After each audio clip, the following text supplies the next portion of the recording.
Macky Sall dans le viseur du nouveau régime. Diomaye et Sonko veulent juger l'ancien président. Que comprendre? Samuel Sarr, Farba Ngom, Tahirou Sarr. Sale temps pour les barons de l'ancien régime. Des milliardaires en prison, des fonctionnaires en sursis. Réunion gouvernement patronat syndicat. Sonko peut-il obtenir un pacte social? Donald Trump, Zelensky. Que comprendre de l'altercation à la Maison-Blanche? Va-t-on vers la fin de la guerre ukrainienne? Pour évoquer tous ces sujets, Mohamed Ali Mouba reçoit ce dimanche Ali Farindiaï, politiste diplômé en relations internationales, et Saourou Sen, ancien secrétaire général du SAEMS et ancien ministre conseiller. Reménage, c'est ce dimanche, 10h-11h, sur la RFM. Le plaisir de recevoir Farindiaï, Ali Farindiaï. Il est diplômé en relations internationales, politiste. Bonjour.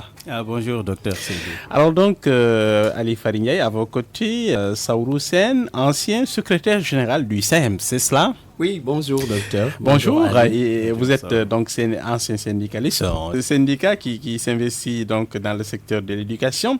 On va démarrer par cette saillie du porte-parole du gouvernement du régime actuel, Moustapha Sarré, qui annonce, vous l'avez entendu au cours de nos précédentes éditions sur nos antennes, des poursuites judiciaires contre l'ancien président de la République Macky Sall. Alors, Ali Fari, faut-il le prendre au sérieux? Oui, je vous remercie donc mon cher Mohamed de l'invitation, et je salue au passage mon ami Saourou que j'avais perdu de vue. Tout à fait. Mais que je suivais à distance à travers nos amis communs à l'université. Et c'est un plaisir de le retrouver. En fait, revenant maintenant à votre question, je crois que quand le porte-parole du gouvernement se prononce, c'est comme dites vos confrères de l'Obs, c'est la voix intérieure du pouvoir qui s'exprime. Et je crois que cela prouve effectivement la profondeur du malaise que le gouvernement constate par rapport à ce qui était appelé la gestion financière du pays. Dans certains pays que je connais le mieux, comme les États-Unis, c'est genre d'accusation qu'on appelle embezzlement of public fund. Si vous êtes accusé de ça, vous ne pouvez pas faire moins de 25 ans en prison without possibility of parole, sans avoir la possibilité d'avoir la liberté conditionnelle. Parce que les gens pensent que la distribution de l'argent public et la prise des taxpayers' money, c'est-à-dire des impôts des populations, doit être utilisée à des fins de distribution budgétaire. C'est-à-dire qu'il s'agit de faire comprendre aux gens que tout argent public volé aura un impact sur l'éducation d'un enfant, sur la santé d'une personne. Et c'est pourquoi il faut que ce débat se pose au Sénégal et qu'on règle ces questions de manière définitive, jusqu'à même institutionnaliser ces genres de trucs, afin que les générations qui vont venir vont se rendre compte que la gestion publique et financière doit obéir à un certain nombre de rigueurs, à un certain nombre de principes, et surtout inculquer le sens patriotique à tous ceux qui gèrent non le détenu public. Alors donc, je me tourne du côté de Saourou Sen. Je reviendrai à vous tout à l'heure, docteur Ali Farindiaï. Alors, période de reddition des comptes, apparemment, on y est. La machine du pôle judiciaire carbure à fond. On le constate. Farba Ngom, considéré comme un des argentiers de la PR, envoyé en prison jeudi dernier. Tahirou Sarr vendredi. Dans l'affaire des 125 milliards, on parle de Amadou Sall, fils de l'ancien président de la République Macky Sall, ou encore de l'homme d'affaires Mamadou Racine Sy. On peut parler apparemment de sale temps pour les milliardaires. Oui, je voudrais d'abord saluer tous les Sénégalais qui nous écoutent et profiter de votre antenne pour présenter aussi mes condoléances au président Youssou Ndour qui a récemment perdu son papa. Oui. Elhadji Elimane Ndour. Tout à fait, Elhadji Elimane Ndour, qu'Allah l'accueille au paradis Firdaus.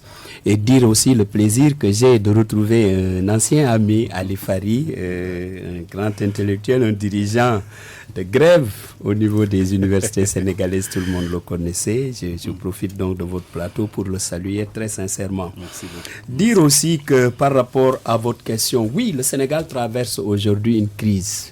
Et cette crise-là, je pense qu'elle appelle de la part de tout un chacun d'entre nous plus de retenue et plus de responsabilité face au peuple. Je m'explique un peu. La question de la reddition des comptes, elle est inscrite dans nos lois lorsque le président Macky Sall est arrivé au pouvoir, je pense que c'est le premier décret d'ailleurs qu'il a signé pour montrer effectivement que la question des redditions des comptes lui tient à cœur.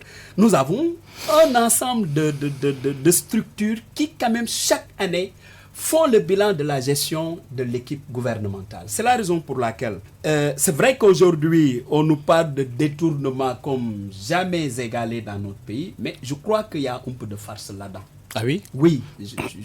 En quoi? Je dis bien que dans la situation d'aujourd'hui, j'aimais toujours convoquer le président Wade, qui devant un parterre de journalistes disait ceci. Il disait que le président Senghor n'a rien laissé à Abdou Diouf. Le président Abdou Diouf ne lui a rien laissé. Et lui aussi, il n'a absolument rien laissé au président Macky Sall. Mais l'actuel régime ne peut pas dire autant, pour la bonne et simple raison que nous tous, nous avions assisté à la passation de services entre l'actuel ministre des Finances et l'actuel ministre était là dans la gestion, en tant que directeur de la programmation. À partir de ce moment, pourquoi... Vous parlez de Cheikh Diba. Oui, mais je parle de Cheikh Diba. Qu'est-ce qui s'est passé entre-temps pour que Cheikh Diba, qui était déjà à l'intérieur du dispositif en tant que coordinateur des programmes budgétaires, qu'est-ce qui s'est passé entre-temps pour que tout cet argent puisse lui passer sous le nez ou sous le nez de la Cour des comptes depuis des années pour qu'aujourd'hui qu'on nous dise qu'on va vers la banqueroute? Non, on ne peut pas y croire. Je pense que lorsque vous héritez d'un pays, la première des choses, c'est de donner davantage l'espoir à ceux qui vous ont élus.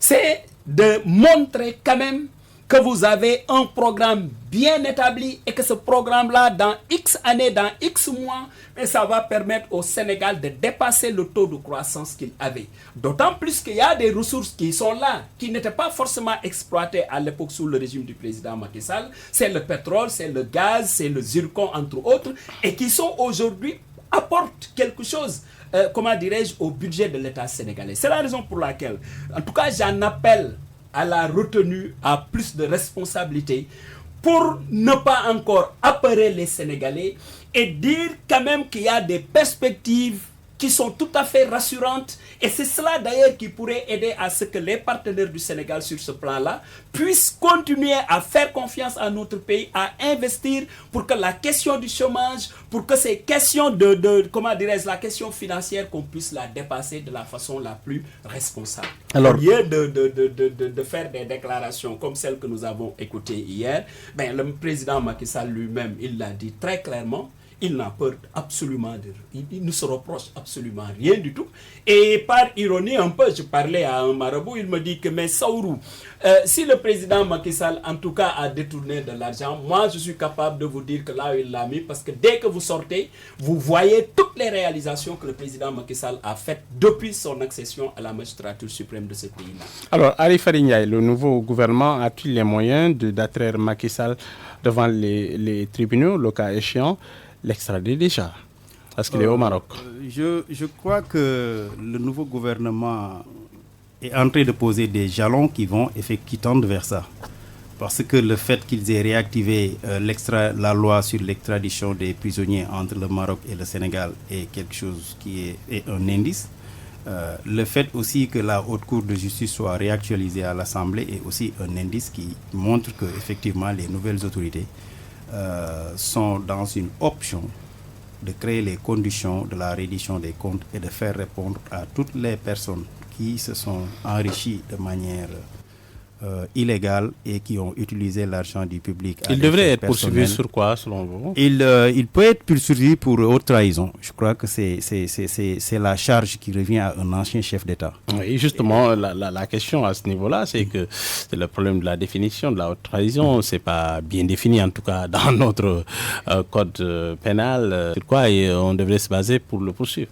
Oui, ça, effectivement, c'est un débat qui va permettre encore à nos pléthores de juristes et soi-disant avocats du barreau de France, qui aiment se dire avocats du barreau de France alors qu'ils ne peuvent pas plaider au Sénégal, de continuer effectivement les simulations intellectuelles. Vous savez que les juristes se nourrissent de ça. Mais ce qui est sûr, c'est qu'à partir du moment où la haute cour de juridiction est réglée et effectivement que cette cour-là soit présidée par les magistrats de la Haute Chambre laissent penser qu'ils peuvent créer des motifs et justifier la pertinence d'une convocation du président de la République.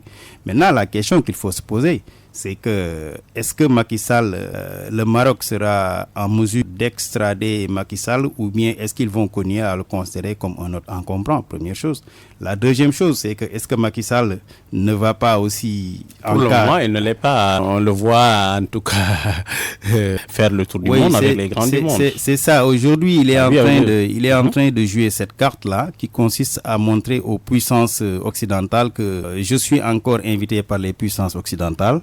Je suis avec les grands hommes. Est-ce que ça ne montre pas quelque part aussi, est-ce que ça ne montre pas peut-être aussi qu'il continue d'être un homme fréquentable? Oui, c'est ce que j'ai en train de dire par les Occidentaux. C'est-à-dire qu'il est le schéma, les signaux que Macky Sall veut montrer, il veut tout simplement montrer que lui, c'est un peu l'ami des Occidentaux. Et quiconque essaie de toucher à lui, peut-être qu'aura comme adversaire les puissances occidentales, surtout si l'on sait que des puissances comme la France sont aujourd'hui dans des situations ont des relations un peu heurtées avec le Sénégal.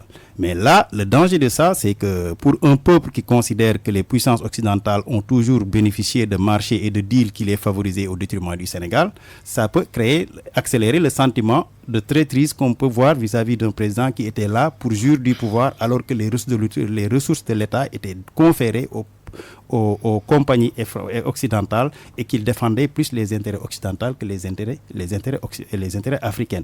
Je crois que c'est ce discours qui risque de se développer s'il continue à s'identifier comme un chef d'État proche des présidents occidentaux.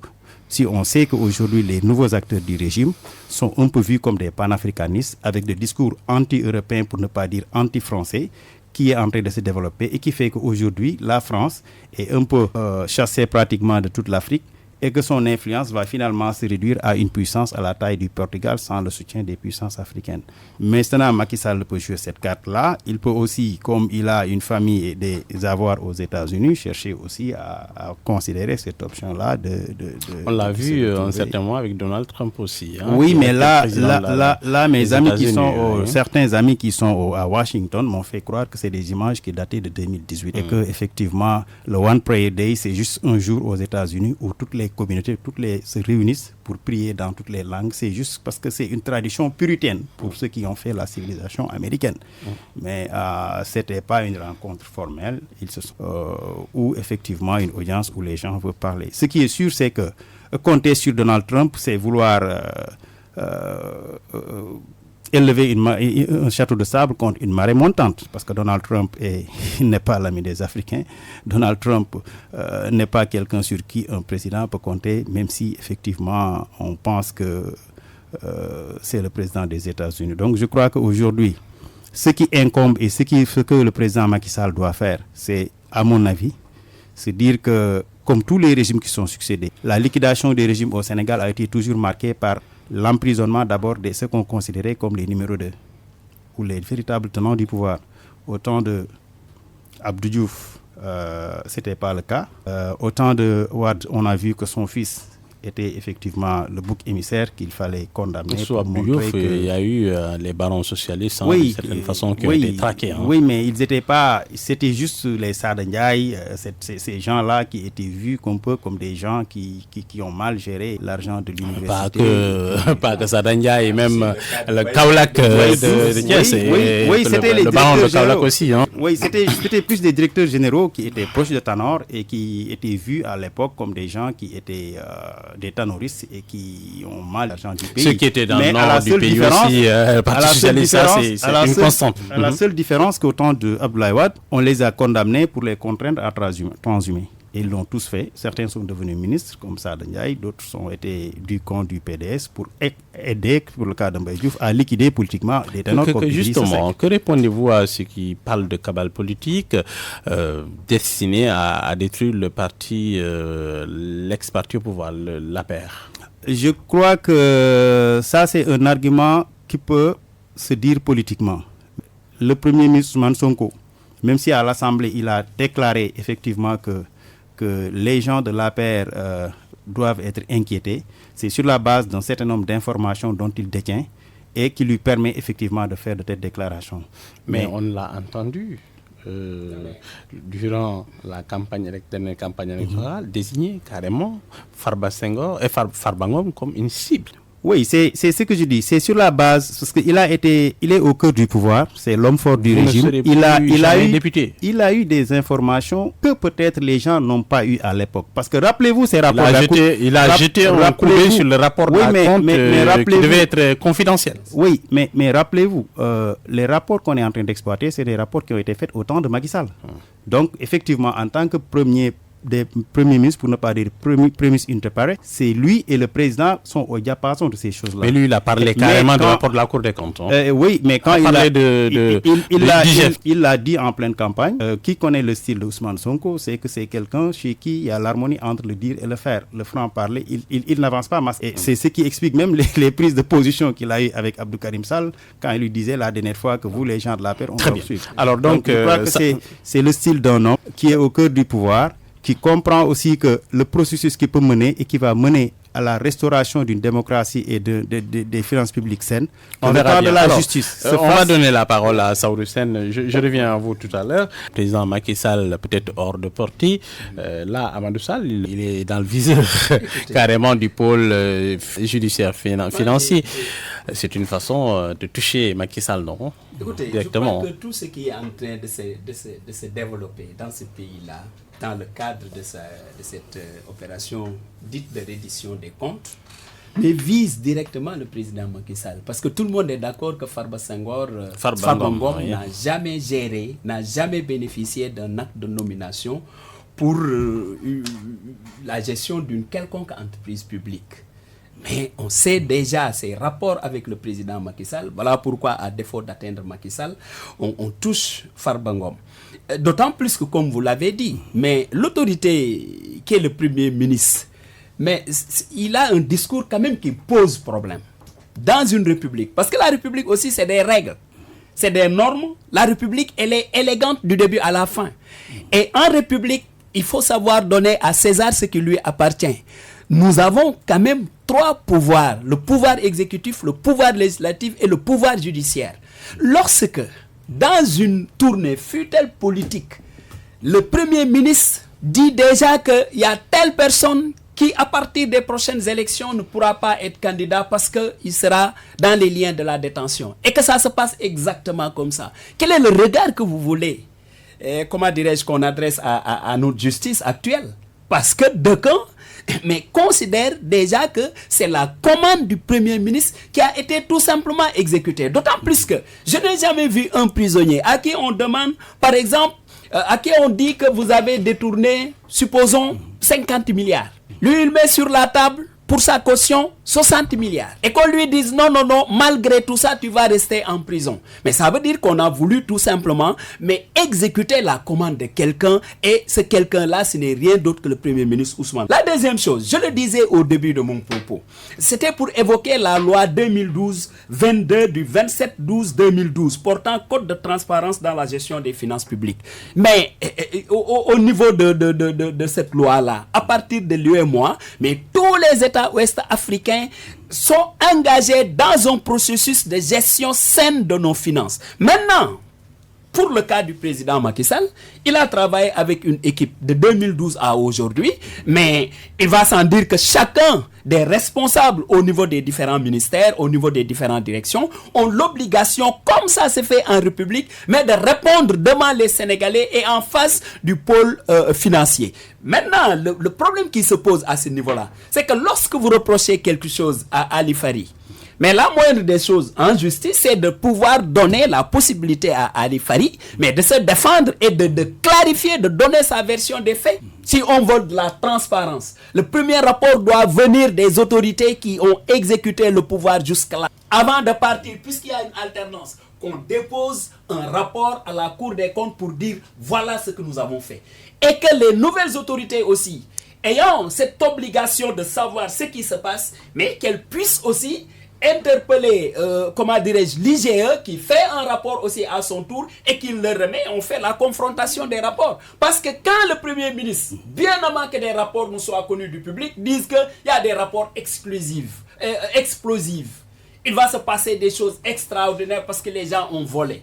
Mais il y en a certains fonctionnaires qui pensent que peut-être ils doivent aller dans le sens des dires du Premier ministre pour lui donner raison. Parce qu'encore une fois de plus, rien ne nous dit que ce rapport-là n'a pas été tronqué quelque part. Alors, donc, Ali Farinyaï, quelle est la part des fonctionnaires dans ce dossier? Si je pose la question, c'est qu'on le voit, hein, la CENTIF implique le Trésor dans une association de malfaiteurs par rapport à ce dossier des 125 milliards. Oui, ça prouve tout simplement que le temps de la justice, avec la CENTIF, on est en train d'aller dans un système judiciaire véritablement accusatoire. Où, effectivement, contrairement à ce qu'on a vu jusqu'ici, c'est qu'il serait même préférable de laisser un innocent retrouver la liberté aussi longtemps qu'on ne peut pas prouver sa culpabilité. Et ce qui veut dire que si des présomptions existent et qu'ils ne peuvent pas être avérées, il est préférable de laisser cette personne retrouver la liberté. Et je crois que c'est ce qu'il faut saluer. Parce que si on revient sur l'affaire Farba Ngom, nous avons vu que la CENTIF, lui, a donné encore 15 jours avant de l'inculper. Or, dans ces genres de processus, si le juge décide, si le procureur demande au juge d'inscription d'inculper la personne, que ce soit Farba Ngom, que ce soit Tahirou Sarr, quel que soit le montant que tu consignes, c'est un mandat de dépôt obligatoire. Et la question maintenant qu'on doit se poser, mes chers amis, c'est que comment se fait-il que des gens qui n'ont jamais travaillé se trouvent dans un schéma, dans un carnage financier tel qu'ils peuvent consigner plus de 442 milliards pour éviter la consignation. C'est ça la question qu'on la consignation. Sur ce point-là, s'il vous plaît, la consignation, je pense, c'est des immeubles aussi. Hein. Non, oui, mais c'est ce que je dis. Au-delà des immeubles, pour le cas de Tahirou Sarr, c'est près de 8000 hectares de terre dans le Mban, dont la valeur est estimée à près de 392 milliards qui ont été consignés, plus un chèque de 11 milliards de francs disponible à la banque. Qu'est-ce que ça prouve là? Ça prouve que pour quelqu'un qu'on dit qui n'a jamais gagné un... Non, mais c'est pas interdit de gagner de l'argent. Non, non, c'est pas interdit de gagner de l'argent, mais il faut travailler pour le gagner. Ah mais rien ne prouve pour le moment nous avons un carnage et un système qui laisse penser à un gouvernement virtuel, un gouvernement parallèle autour de ces gens-là qui jouissaient des positions dans leur proximité du pouvoir pour gagner tous les marchés de l'État à l'insu de tout le monde. Farba Ngom, c'est pas le cas. Que ça soit Farba Ngom, bien sûr. Mon cher, on est en train de se demander... Répondez à ma question sur ce point. Quelle est la part, la responsabilité aujourd'hui de nos fonctionnaires s'il y a piège, dans ce piège-là? Oui. Parce que si l'argent a été décaissé du Trésor, c'est parce que il y a eu des fonctionnaires qui l'ont fait. Mais on a vu que certains fonctionnaires ont été arrêtés. On a vu des inspecteurs qui ont été arrêtés pour leur gestion. Qui par exemple Ça veut dire que sa justice-là est orientée vers tous ceux qui sont dans ce système de destruction du pays.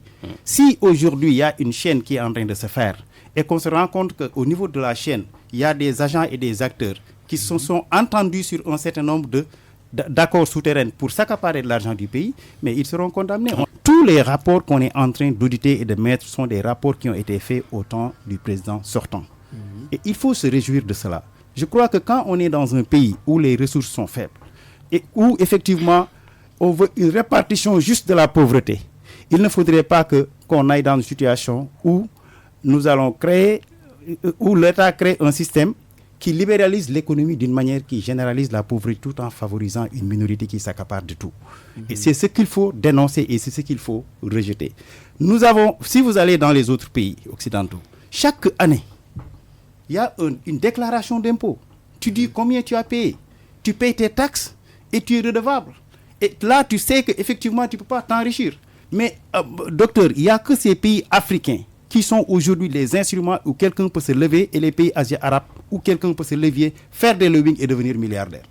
La question du travail au cœur des préoccupations comme instrument d'enrichissement, c'est ce qui doit être inculqué à nos générations. Il va falloir que les gens sachent que pour se faire de l'argent, il faut se battre dans le privé.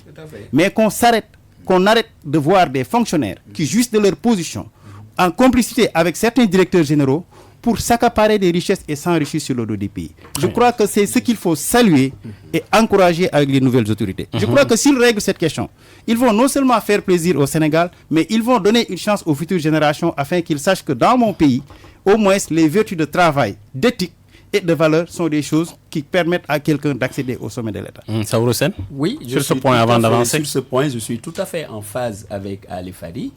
Je pense que quand on parle de l'argent public, mais c'est l'argent qui doit aider à régler les problèmes de la nation. De ce point de vue, les responsabilités sont tout à fait personnelles et pécuniaires, comme on le dit dans le langage juriste. Tous ceux qui ont participé à la gestion des finances publiques doivent rendre compte de leur gestion. Je crois que ça, de ce point de vue, c'est un principe universel sur lequel nous sommes tout à fait d'accord. Sauf que maintenant, il faut faire très attention. Il ne faut pas aussi avoir le comportement de l'avocat qui, à chaque fois, regarde une personne, la considère comme un possible coupable. C'est ça qu'il faut éviter. Oui, c'est ce que j'ai expliqué tout de suite dans le système accusatoire que nous avons. C'est-à-dire que même si on soupçonne que tu as fait quelque chose et qu'on ne peut pas prouver ça, il est préférable. C'est ça que je veux dire. L'autre aspect aussi, c'est que dans nos pays aussi, quand même, je crois qu'il n'est pas interdit qu'on ait un régime qui est là et qui mise sur des personnalités, qui crée de grands mécènes, qui crée de grands chefs d'entreprise, qui arrivent quand même à avoir des milliards et aider le pays dans le secteur, à avoir un secteur privé très fort. Dans la situation d'aujourd'hui, ce que moi personnellement, ce que je condamne, c'est que dès qu'on vous dit que vous êtes de l'APR, on dit qu'il est mauvais, il faut l'écraser. Il a volé, il a fait ceci ou cela. Alors que cela aussi, c'est pas la vérité. Encore que les autorités doivent se rappeler de cette séparation des pouvoirs, que le Premier ministre arrête de nous dire ce qui va se passer demain ou après-demain, d'autant plus que cela relève d'un autre aspect du fonctionnement de la République, notamment la justice. Mais on a tous les instruments aujourd'hui au Sénégal, mais qui permettent de traquer tous les voleurs, qu'ils soient du pouvoir ou même de l'opposition. Et j'ajoute une chose, l'administration sénégalaise aujourd'hui presque est totalement accusée par la nouvelle équipe.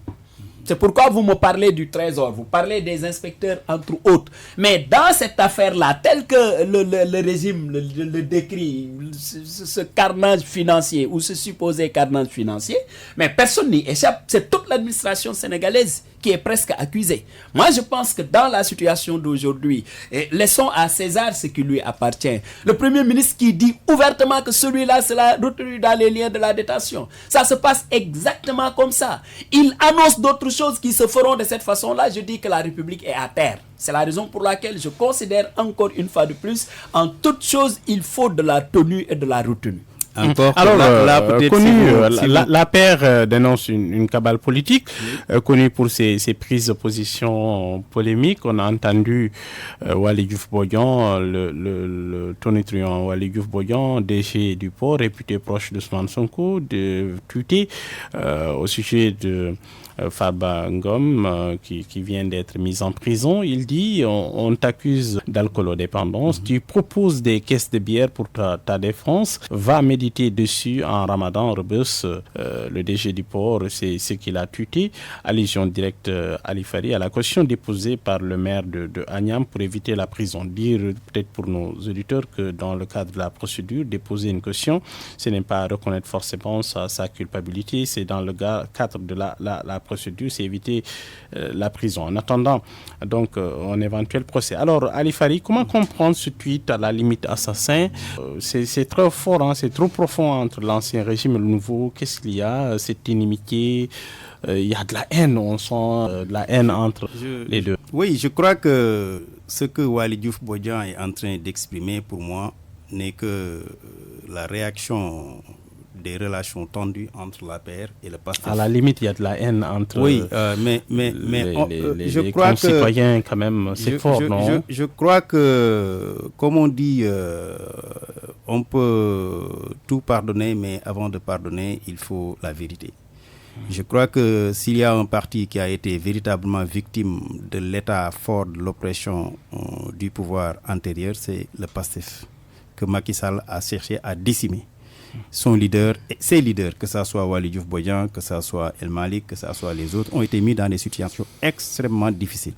Et donc, quand ils ont repris le pouvoir, et aujourd'hui, donc, il y a ce sentiment-là de revanche. De revanche un peu qui est en train de se faire. Et la question que je me pose, c'est que si les gens du PASTEF continuent leur logique de revanche vis-à-vis de l'APR, est-ce qu'on ne risque pas d'aller vers la dissolution de l'APR comme parti politique? Sur la base de quoi? Parce que si on, comme l'a dit le Premier ministre à l'Assemblée, si on se rend compte qu'effectivement, tous les détournements qui ont été faits par des gens proches de Macky Sall, qui étaient des ministres de Macky Sall, on a cité un certain nombre de ministres sur un certain nombre de choses. Et si effectivement il est avéré que ce pléthore de ministres ont privilégié leur position pour s'enrichir lui-même, je crois que un parti politique dont la mission est, une fois d'accéder au pouvoir, c'est de procéder à une distribution juste, je ne serais pas surpris, moi en tout cas, qu'au terme de ces processus qu'on va vers la Ali Farignaï, quand même, sur la dissolution des partis politiques, sur la dissolution des partis politiques, c'est pas un argument, quand un parti politique, mieux que moi. Oui, je sais, mais quand un parti politique montre qu'à travers ses fonctionnements, à travers ses principaux responsables, qu'ils sont accusés et condamnés de manière coupable je crois que ce qui risque de se faire, c'est qu'ils peuvent condamner les seniors et laisser effectivement les seconds couteaux à entretenir la galerie comme ils l'ont fait avec eux. La responsabilité est individuelle. Je rappelle que les Sénégalais sont toujours battus contre l'injustice. Revenant à ce que Saourou disait, je crois qu'au-delà de la question de la reddition des comptes, il faut saluer l'initiative du pouvoir de créer un contrôle a priori afin que de telles pratiques ne peuvent plus le faire. Oui. Parce qu'une chose est de faire une pratique et une autre est de faire les audits. Aujourd'hui, il y a un certain nombre de détournements qui ont été faits, mais que les corps de contrôle n'ont pas les moyens de vérifier. Pourquoi? Et c'est dans ce sens qu'il faut saluer les initiatives de contrôle a priori, pas a posteriori, qu'a proposé le Premier ministre avec une centralisation de la commande afin que tous les marchés de l'État, avant qu'ils soient exécutés, soient effectivement passés à travers des procédures extraordinaires, procédures claires. Je crois qu'il faut se réjouir de ça. D'accord. Et là, c'est quelque chose qu'il faut encourager. Allez, je voudrais revenir un peu sur un aspect quand même. Saourou Sène. Les Sénégalais n'ont pas besoin de vivre une certaine haine entre eux. Ce qui s'est passé au Sénégal, nous tous, nous l'avons salué, c'est-à-dire des alternances. À chaque fois que le peuple sent le besoin de changer une équipe, mais qu'il ait la possibilité de depuis le faire. 2000, oui. Depuis 2000. Cela, quand même, personne n'a le droit de cracher dessus. Vous et moi, nous ne sommes pas du même bord, mais nous ne sommes pas pour autant des ennemis. C'est ça. Parce que dans une même famille, vous retrouvez des gens de PASTEF, vous retrouvez des gens de l'APR, vous retrouvez des gens du PDS. Cette exception sénégalaise, nous tous Sénégalais, nous avons intérêt à la conserver. J'ai rappelé quand le président Macky Sall arrivait au pouvoir, il n'y a pas ce qu'on n'a pas dit au président Wade, qui finalement a été battu par Macky Sall. Aujourd'hui, c'est le même ou la même chanson qui est adressée à Macky Sall comme s'il n'avait rien fait au Sénégal. Je crois que cette façon de faire de la politique, qui d'ailleurs oblige le peuple sénégalais non pas à choisir, mais à éliminer. C'est important que dans la marche de notre démocratie, dans la maturité même démocratique du Sénégal, qu'on arrête ce discours haineux, qu'on arrête ce populisme, et qu'on se dise que si on doit arriver à l'alternance, c'est parce que tout simplement les Sénégalais l'ont voulu. Et de la même façon qu'on a remplacé Macky Sall, le président Bassirou Diomaye sera remplacé. C'est ça la marche de la République. Maintenant, si on dit que parce qu'on est arrivé au pouvoir, on peut se permettre de tout, même à décréter la fin de la vie des uns et des autres, je dis que non, on se trompe. Le Sénégal ne marche pas de cette façon-là. Et cette injustice qu'on rejetait à l'époque, on risque de faire pire avec l'actuel régime si on y prend garde. C'est très facile d'avoir son clavier, d'insulter les gens, de dire ce qu'on veut. Mais quand on est en face d'eux, quand même, il y a des choses qu'on n'ose pas dire. C'est la raison pour laquelle, encore une fois de plus, il faudrait que les gens reviennent à la raison. Il faut que l'actuel pouvoir se ressaisisse pour dire que, quel que soit le discours qu'on tiendra sur les finances, mais la situation des Sénégalais est tenace. C'est une situation très difficile. Et le Premier ministre Ousmane Sonko, à l'époque, disait qu'il n'a pas besoin d'état, comment on l'appelle? De grâce. Il n'a pas besoin de ça. Et je crois que nous avons fait déjà bientôt 1 an de gestion. Il n'y a que du bavardage, trop de bavardage même. D'accord. Au lieu de s'occuper des préoccupations des Sénégalais. On va avancer un peu, évoquer cette rencontre entre les syndicats, le gouvernement et le patronat. Le Premier ministre demande un break pour peut-être signer un pacte social. Juste un petit mot en tant que syndicaliste. Oui, dire que je salue quand même l'initiative de rencontrer les gens. C'est mieux qu'à partir des radios ou télé de lancer des pics, des menaces. Le Sénégal est un pays de dialogue. plus qu'hier, aujourd'hui, nous avons besoin d'échanger, de dialoguer pour que le Sénégal puisse dépasser très rapidement cette parenthèse. Et pour cela, le monde du travail en a une part de responsabilité dans les efforts à faire. C'est pourquoi lorsque j'ai appris que le Premier ministre va rencontrer tous les acteurs, mais maintenant, syndicalement parlant aussi, dans des négociations, il y a des questions Votre syndicat était représenté. Bien sûr, il était représenté. Et en matière de négociation, il y a des choses qu'on peut faire tout de suite, il y a des choses qu'on peut faire à moyen terme et il y a des choses qu'on peut faire On vous demande d'arrêter la grève, de signer un pacte et tout, d'accord. Même les syndicats ne sont pas encore en grève. En tout cas, le SAEM n'est pas encore en grève. Il y a d'autres qui sont déjà...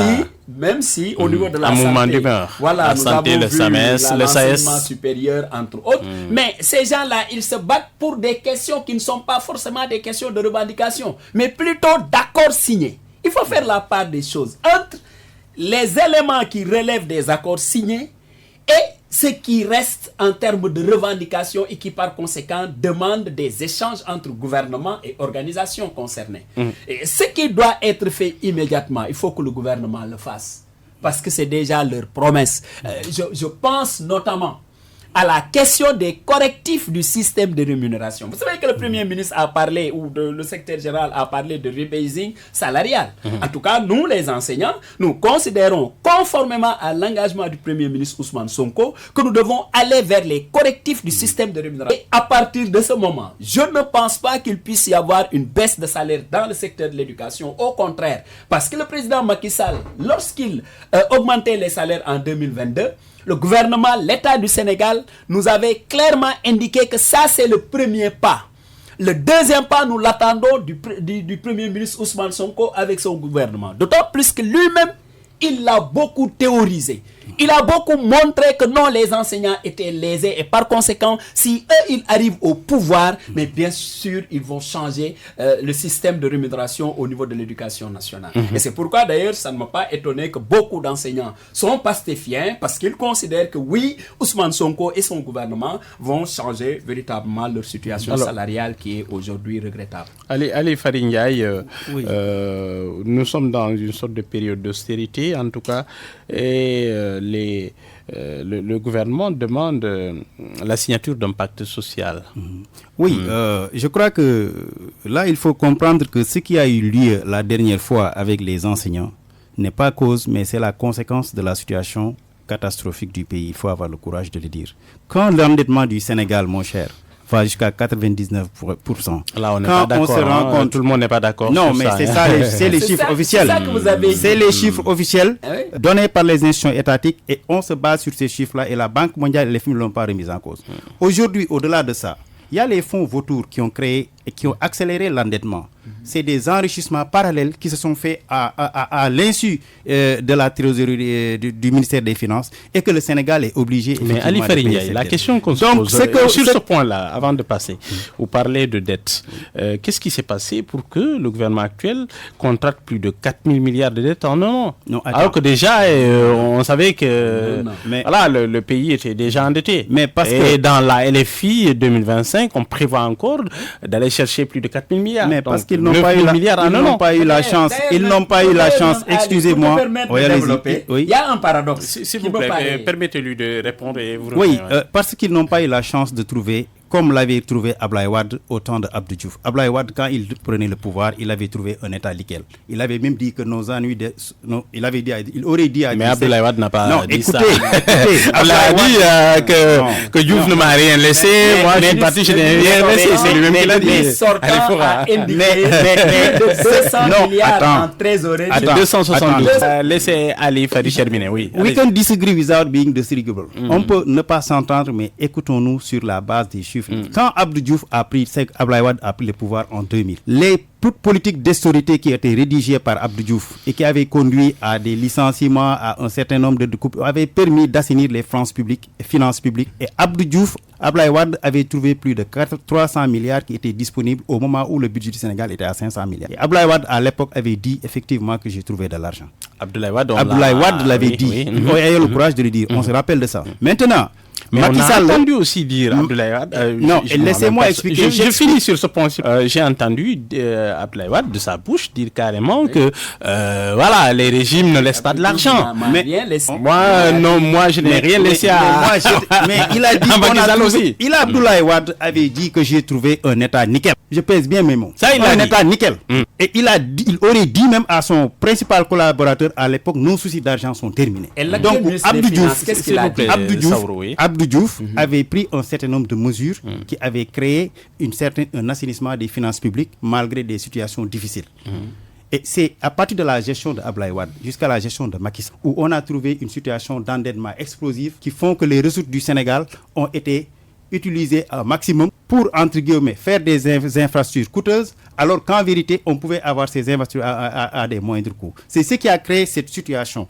Vous m'avez posé une question sur la question du dialogue entre le Premier ministre et sur la dette d'abord. Pourquoi ils sont allés chercher 4 000 à 9 000 milliards alors que la dette était déjà là? Mais parce que tu as trouvé un État à terre. Tu dois payer les finances. Qu'est-ce qu'ils ont fait avec cet argent? Ils n'ont trouvé absolument rien dans les caisses de l'État. Il faut avoir le courage de le dire. Et c'est pourquoi les concertations qui ont eu lieu. Permettez-moi, je vais vous expliquer. Il faut qu'on soit cohérent, mon cher ami. La rencontre entre Ousmane Sonko et le patronat. Et encore, j'ai pris l'occasion pour saluer la démarche pragmatique, qui n'est pas ce que Schumpeter appelait un imitateur. C'est quelqu'un qui est franc, qui dit les choses telles qu'elles sont. L'harmonie entre le dire et le faire. Quand il a constaté que la situation financière était catastrophique, que la dette avait atteint son paroxysme, l'État du Sénégal était obligé, à travers la situation actuelle, de donner le tableau réel aux principaux acteurs syndicaux, afin qu'ils comprennent que quand un pays est dans cette situation-là, il y a deux options qui doivent se faire. Soit il y a le sursaut national, que les syndicalistes comprennent que le gouvernement chercherait toujours à améliorer les conditions de vie des travailleurs et aussi des autres Sénégalais. Parce que la gestion du budget ne se limite pas exclusivement à la gestion des 100 000 fonctionnaires qui sont syndiqués. Il faut penser aux autres acteurs, aux autres populations qui sont délaissées.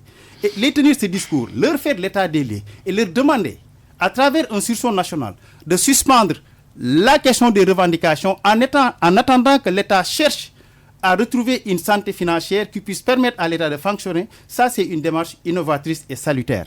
Parce que ça permet d'anticiper sur les conflits et ça permet à des gens comme Saourou de comprendre que la revendication, même si c'est quelque chose qui est légitime, elle doit s'inscrire, elle doit obéir à un certain nombre de logiques. Parce que la marche du syndicalisme obéit à des désirs. Je finis. Ça obéit à des conditions objectives. Une question. Moi, j'ai entendu les syndicalistes dire qu'ils n'étaient pas opposés. Sur ce point, les syndicalistes disent qu'ils ne sont pas opposés, mais il faudrait arrêter les licenciements. On l'a vu au port autonome de Dakar, à la CDC et dans d'autres sociétés Là, tout le monde est d'accord. C'est pourquoi je dis que c'était important. Parce que ce qu'il faut saluer, c'est qu'à un certain moment, qu'on s'accorde sur un certain nombre de choses. Je salue le fait que les syndicalistes aient demandé l'arrêt des licenciements abusifs dans un certain nombre de secteurs. Ça, c'est quelque chose qui est salutaire et qu'il faut encourager. Surtout que quand il s'agit de licencier et de vouloir recruter. Ouais. Mais aussi, il faut qu'on comprenne que si les recrutements n'ont pas été se sont faits dans un contexte de transition ou de fin de régime et que les charges budgétaires ne peuvent pas supporter ces charges-là, je crois qu'il faut aller vers les chances de faire des départs négociés avec ces agents-là.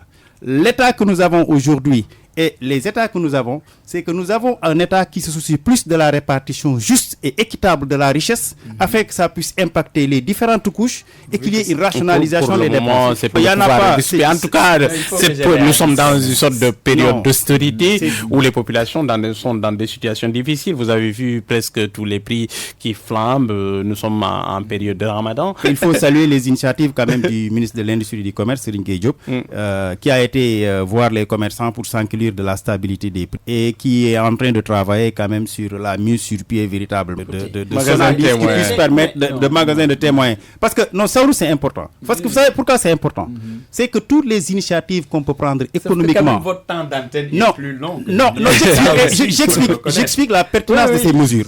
C'est important parce que jusqu'à présent, on s'est rendu compte que toutes les initiatives que l'État est en train de faire pour baisser les prix n'impactent pas véritablement. Parce que pour la seule et simple raison qu'il n'y a pas une mainmise sur les boutiques de proximité. Et c'est pourquoi eux, ils pensent que s'ils ont des magasins témoins avec des prix stabilisés, ça peut permettre à des gens comme moi d'aller dans ces magasins-là, de se faire ravitailler au prix qui seront effectivement à la cote. Un petit mot et on conclut. La dernière chose qu'il faut saluer, on lui donne quelques secondes et puis on conclut. Le premier problème que l'État du Sénégal, l'actuel régime a créé, c'est de créer la peur partout. On a présenté le Sénégal sous un visage hideux. C'est ce qu'ils ont trouvé. C'est la réalité des chiffres. C'est pas une présentation. Non, je vous donne que c'est une présentation. Allez, Fari, s'il vous plaît, laissez-le terminer, s'il vous plaît. D'accord, je dis que ça, pour moi, c'est une erreur. Vous ne pouvez pas hériter d'un pays comme le Sénégal, qui marchait très bien jusqu'au départ du président Macky Sall, et automatiquement, parce que vous êtes arrivé, que le Sénégal ait un visage aussi hideux que celui que vous présentez. Ça, c'est le premier élément. Le deuxième élément, rappelez-vous, lorsque vous êtes allé à la rencontre des institutions de Bretton Woods, la Banque mondiale, le Fonds monétaire international, mais dans ces premières rencontres, qu'est-ce qui est sorti de la rencontre? Que oui, le Sénégal était en surliquidité. Voilà pourquoi vous ne pouvez pas obtenir quelque chose. Oui, bon? Bien sûr. Aux liquidité? Oui, mais écoute, c'est vous me l'apprenez, mon cher. Je vous dis, on nous avait indiqué que nous sommes en surliquidité. Vous savez, tout ce qui est de Washington ne m'est pas étranger, ça quand même, au moins les gens le savent. Allez, peut-être quelques secondes, laissez-le terminer. Je vous ai écouté. Et d'ailleurs, dans la promesse qui avait été faite aux Sénégalais dans la campagne, mais le Premier ministre Ousmane Sonko disait toujours que non, nous n'avons pas besoin d'état de grâce. Vous nous donnez le Sénégal en 2 mois, 3 mois, on le met sur les rails. Et aujourd'hui, imaginez aujourd'hui s'il y avait un autre régime qui remplace le président Macky, ou que le régime de Macky Sall devrait continuer. Quelle serait la réaction des pastéfiens dans la situation que vivent les Sénégalais aujourd'hui? Mais on va crier partout que c'est parce que les gens sont incompétents que nous vivons ces situations. Voilà, Dieu faisant bien les choses, ils sont là. Et c'est pas le discours qui règle le problème des Sénégalais comme ça. C'est pas ces attaques-là, la peinture d'un tableau sombre du Sénégal qui va sortir les Sénégalais de l'ornière dans laquelle ils se trouvent aujourd'hui. Mais c'est des politiques clairement définies. Et sans que le ministre du Commerce nous parle de Sonadis à recréer ou autre, mais les attentes sont tellement tenaces que personne ne peut attendre. Un mot pour terminer, peut-être sur cette violente altercation entre Trump et Zelensky. Que comprendre, c'est le désengagement des États-Unis dans la guerre ukrainienne. Qu'est-ce qui s'est passé au bureau ovale? Mais écoute, Trump restera Trump. C'est quelqu'un qui a le courage de ses idées et qui a une vision trop pragmatique, qui a une vision affairiste des relations internationales. Et il est en train de comprendre que véritablement, pour régler ce conflit-là, il y a sur les acteurs. Il y a lui et Poutine. Zelensky, qu'on le veuille ou pas, est en train de contribuer de manière diplomatique, au tintamarre diplomatique, mais avec le soutien de l'Europe. Mais en vérité, que ce soit Zelensky, que ce soit l'Europe, ils sont des acteurs moins importants. Et je crois que Trump a eu le courage de lui dire cela. Il faut qu'il accepte. En des termes crus, hein? Dans des termes crus. Parce que tout ça a été programmé. Vous savez, Macron est parti dire à Trump ce qu'il pense. Ça n'a pas changé les choses. Trump a été clair avec les Européens. Vous augmentez votre participation au niveau du NAFTA, de l'OTAN, ou bien je me retire. Et si je me retire, vous êtes en face de la Russie. Et donc, ils vont réagir. Et il a compris aussi que la résolution du problème peut se régler entre lui et Poutine sans l'implication de l'Europe. Et ce qui a un peu frustré l'Europe aujourd'hui. L'Europe aujourd'hui réduit à une position d'observateur. Parce que même les puissances comme l'Arabie Saoudite sont en train d'accueillir ces rencontres, se donnent une certaine visibilité alors qu'ils sont membres du BRICS et des membres du G20. Je crois que Trump a eu raison de dire la vérité que les Européens ne peuvent pas comprendre. En diplomatie, aux États-Unis, les rapports diplomatiques sont accumulés avec les rapports militaires, ce qu'on appelle civil-military relations. Ils savent qu'aujourd'hui, la diplomatie doit être enturbanée par la tête du chair de canon. La réalité du terrain fait qu'aujourd'hui, la Russie est carrément une partie de l'OTAN et que la Russie ne va pas reculer. De l'Ukraine. Donc, est-ce qu'il faut une partie de l'Ukraine? Donc, est-ce qu'il faut être réaliste et accepter cette situation-là, quitte même à laisser à ces terres-là comme zone tampon entre l'Ukraine et la Russie pour que l'Ukraine respecte ses engagements de ne pas être membre de l'OTAN? Ou est-ce qu'il faut laisser la situation continuer, auquel cas les morts vont continuer, l'évasion de l'Europe va... Parce que l'Ukraine, son discours et ses initiatives n'enforcent que de la force de l'argent américain. Le président Joe Biden avait pris des initiatives, les enrichir pour les armées. Mais quand Trump arrête tout ça, le président Zelensky ne peut plus passer. Ne peut plus tenir. Donc, véritablement, il faut aller dans le sens du réalisme. Maintenant, si on interroge l'histoire, on peut se rendre compte que ces genres de conflits ont été ceux qui ont poussé à la Grande Guerre, parce qu'on se rappelle les concessions qu'on avait faite pour que